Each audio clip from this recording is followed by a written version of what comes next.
नमस्कार, मैं कार्तिक सांडेल और आप देख रहे हैं लर्निंग पॉइंट। देखेंगे कि लेखापाल कम आईटी सहायक के पदों पर जो भर्ती आ रही थी, उसको लेके काफ़ी बड़ी अपडेट निकल के आई है। जो बहाली की प्रक्रिया था, इसे पूर्णतः बदल दिया गया है। क्या कुछ अपडेट है, मैं आपको पूरी जानकारी इस वीडियो में बताऊँगा। वीडियो को अंत तक ज़रूर देखिएगा।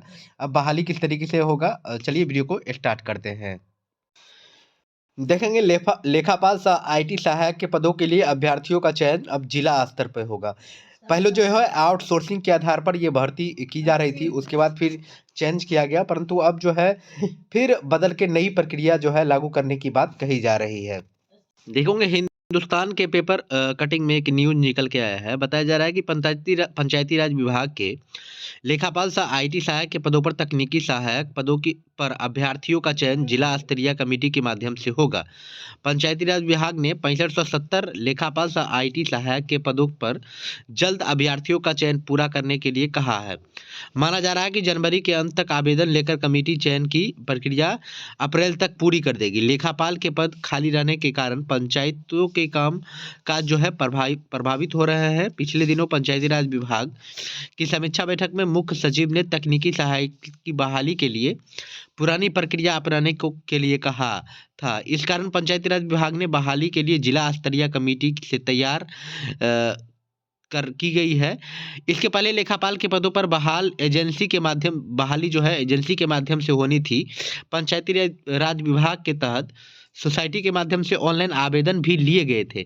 आप लोग को पता होगा कि कुछ दिन पहले जो है पंचायती राज विभाग के माध्यम से ये ऑनलाइन आवेदन लिए गए थे, जो इसमें आउटसोर्सिंग के माध्यम से बहाली की प्रक्रिया लेनी थी।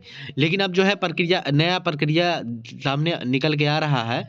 अब बता रहा है कि ऑनलाइन माध्यम से दिए गए शैक्षणिक योग्यता बीकॉम या एमकॉम या सीए इंटर वाले 73,952 अभ्यर्थियों ने फॉर्म आवेदन भी किया था। यानी जब पिछली बार ऑनलाइन लिया गया था विगत कुछ दिन पहले, तो 73,952 अभ्यर्थी जो है आईटी सहायक के लिए जो है ऑनलाइन आवेदन भी किए थे। अभ्यर्थियों ने आवेदन में भी किया था। परीक्षा के आधार पर अभ्यर्थियों का चयन होना था, लेकिन इस प्रक्रिया में बिचौलियों की सक्रियता की शिकायत मिलने पर पंचायती राज विभाग ने राज्य के किसी आयोग के माध्यम से चयन प्रक्रिया पूरी कराने की तैयारी की थी। लेकिन अब फिर पुराने तरीके से जिला स्तर की कमेटी के माध्यम से अभ्यर्थियों का चयन करने के लिए कहा जा रहा है।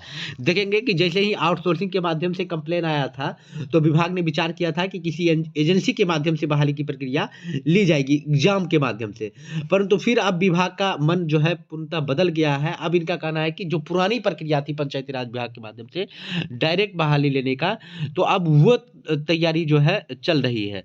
कह रहा है कि देखेंगे कहा गया है कि माध्यम से अभ्यर्थियों का चयन करने के कहा गया है। लेखापाल आईटी सहायक के 6570 पदों के लिए पुरुष 4270 पद है, जबकि महिला अभ्यर्थी के लिए 2300 पद है।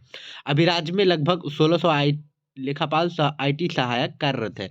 अब आप बता सकते हैं कि पहले जो है आउटसोर्सिंग कंपनी के आधार पर बहाली की प्रक्रिया रखा गया था, उसमें जो है घूस का संभावना इन लोगों को लगा और कंप्लेन आया, तो इन्होंने किसी एजेंसी को दे दिया कि एग्जाम लेके तब बहाली की प्रक्रिया कराएंगे। फिर इनको क्या समझ में आया कि अब इनका कहना है कि हम खुद जो है इसको बहाली कराएंगे डायरेक्ट रूप में अपने माध्यम से।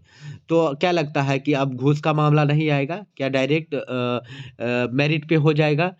आप लोग एक बार कमेंट करके ज़रूर बताएं कि विभाग का इस तरीके का रवैया क्या बताता है। देखेंगे पंचायती राज विभाग ने इतना लेखा नियुक्त करने का निर्देश दिया है। अब अंकों के आधार पर डीएम की अध्यक्षता वाली कमेटी में चयन होगा। अब जो है मार्क्स, जिनका मार्क्स ज़्यादा होगा उसके आधार पर जो है उन लोगों का चयन होगा। अब जो है आप लोग परीक्षा देंगे, उसका मेरिट जितना आएगा, मेरिट का कोई लेना देना नहीं है। आपका जो मार्क्स है उस मार्क्स के आधार पर जो है चयन की प्रक्रिया की जाएगी। अब इसमें भी मार्क्स किस तरीके का होता है आप जानते होंगे। आप एक बार कमेंट करके ज़रूर बताएं क्या ये एग्ज़ाम लेना चाहिए या नहीं लेना चाहिए विभाग को इस पद के लिए।